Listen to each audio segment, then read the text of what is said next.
And I tried hard to be proud of my service, but all I could feel was shame.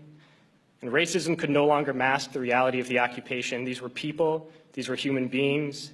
I've since been plagued by guilt anytime I see an elderly man, like the one who couldn't walk, who we rolled onto a stretcher and told the Iraqi police to take him away.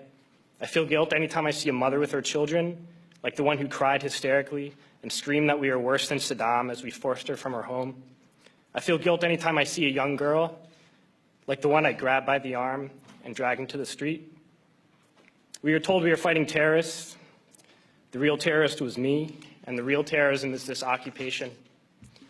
And the ruling class, the billionaires who profit from human suffering, who care only about expanding their wealth, controlling the world economy, understand that their power lies only in their ability to convince us that war, oppression, and exploitation is in our interest. Soldiers, sailors, Marines, airmen have nothing to gain from this occupation. The vast majority of people living in the U.S. have nothing to gain from this occupation. In fact, not only do we have nothing to gain, but we suffer more because of it. We lose limbs, endure trauma, and give our lives. Our families have to watch flag-draped coffins lowered into the earth. Millions in this country without health care, jobs, or access to education must watch this government squander over $450 million a day on this occupation. Poor and working people in this country are sent to kill poor and working people in another country to make the rich richer. And without racism, soldiers would realize that they have more in common with the Iraqi people than they do with the billionaires who send us to war. We need to wake up and realize that our real enemies are not in some distant land.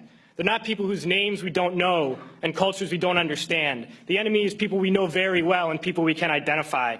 The enemy is a system that wages war when it's profitable. The enemy is the CEOs who lay us off from our jobs when it's profitable. It's the insurance companies who deny us health care when it's profitable. It's the banks who take away our homes when it's profitable. Our enemy is not 5,000 miles away. They are right here at home. And if we organize and fight with our sisters and brothers, we can stop this war, we can stop this government, and we can create a better world.